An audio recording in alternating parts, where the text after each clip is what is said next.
Guys, सांपों को देखकर अक्सर लोग डर जाते हैं। आपको जानकर हैरानी होगी कि दुनिया में सांपों की 2500 से 3000 प्रजातियां पाई जाती हैं। जहरीले सांपों की 89 प्रजातियां भारत में पाई जाती हैं, जिनमें से 29 समुद्री सांप और 40 स्थलीय सांप हैं।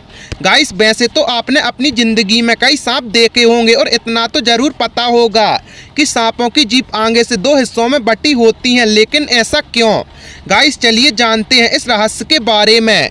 गाइस, सांपों की जीभ 2 भाग में कटी होती है। इसके पीछे एक गहरा रहस्य छिपा हुआ है, जिसका उल्लेख महाभारत में देखने को मिलता है। जी हाँ, दरअसल महर्षि वेदव्यास द्वारा लिखी गई महाभारत में सांपों की जीभ से जुड़े एक बहुत ही रोचक कथा है। गाइस, महाभारत के अनुसार महर्षि कश्यप की 13 पत्नियां थीं। कुद्रू उनमें से एक थी। सभी सांप कुद्रू के बच्चे थे और उनके अलावा महर्षि कश्यप की एक अन्य पत्नी का नाम बिंता था, जिनके पुत्र पक्षीराज गरुड़ हैं। गाइस, एक बार महर्षि कश्यप की पत्नी कुद्रू और बिंता ने एक सफेद घोड़े को देखा। उसे देखकर कुद्रू ने कहा कि घोड़े की पूंछ काली थी और बिंता ने कहा कि उसकी पूंछ सफेद थी। इस बात पर दोनों में एक शर्त लग गई। तब कुद्रू ने अपने नागपुत्रों से कहा कि वो अपना आकार छोटा करके घोड़े की पूंछ से लिपट जाएं, ताकि घोड़े की पूंछ काली नजर आए और वो शर्त जीत ले। उस समय नागपुत्रों ने ऐसा करने से मना कर दिया। गाइस, कुद्रू ने अपने ही पुत्रों को श्राप दे दिया।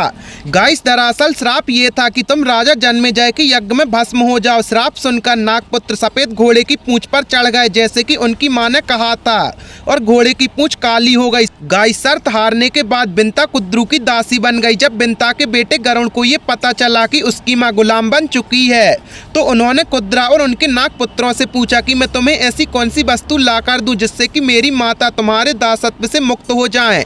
गाइस, तब नागपुत्रों ने कहा कि अगर तुम हमें स्वर्ग से अमृत ला कर दोगे तो तुम्हारी माता अवश्य हमारी माता के दासत्व से मुक्त हो जाएंगी। गाइस, अब नागपुत्रों के कहे अनुसार गरुड़ स्वर्ग से अमृत कलश लेकर आए और उन्होंने कुश यानी कि एक प्रकार की धारदार घास पर रख दिया।